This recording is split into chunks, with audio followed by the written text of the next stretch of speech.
To Ottawa now, where there was some delicate political maneuvering going on today. The Prime Minister, who has announced Parliament will get back to business before Christmas, is reaching out to political leaders across the country. And the conversations aren't always easy. Today, Justin Trudeau met federal Conservative leader Andrew Scheer and then the Premier of Saskatchewan, Scott Moe. Moe said he didn't go to Ottawa looking for a fight, but he didn't emerge sounding very happy. It's incumbent on the Prime Minister of this nation to step forward and say what he is going to do to address those Canadians, many of them in Saskatchewan right now, that are feeling disaffected. It's up to Justin Trudeau to find common ground to make this Parliament last. Common ground is what the country needs right now. Our chief political correspondent, David Akin, joins me from Ottawa. David, start with Andrew Scheer. How did that meeting go? Well, Donna, the meeting with Scheer is just the first of a series of meetings that Trudeau is having this week with leaders of the other parties, leaders whose support Trudeau is going to need from time to time in order to sustain his minority government.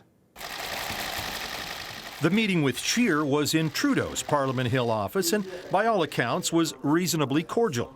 That said, the Conservatives hold Trudeau responsible for what they say is a new national unity crisis. This went out on the Conservative Facebook page and other Conservative social feeds literally at the same time that the two men sat down. I spoke to the Prime Minister about the very real crisis that our country is in as it relates to national unity.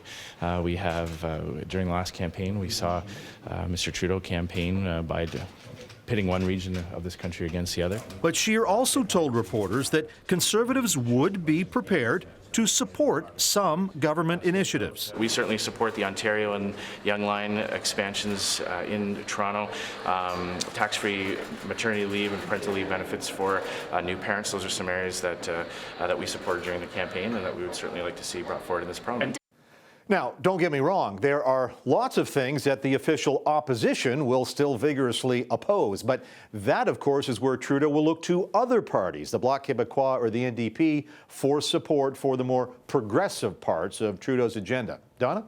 David, the Liberals didn't win a single seat in Alberta or Saskatchewan, and Premier Scott Moe has since called for a new deal with Canada. Did he find any common ground with Trudeau?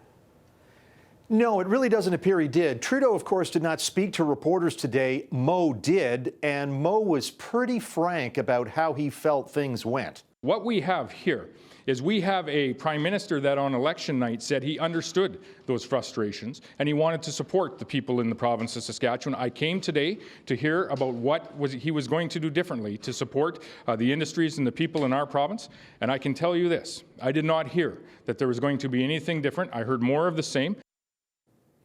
So it looks like Trudeau is probably going to have a path forward to sustain his legislative agenda, but that's one thing. Bridging the divide between East and West right now appears to be quite another thing, and that will be the tougher task that Trudeau has in the months ahead.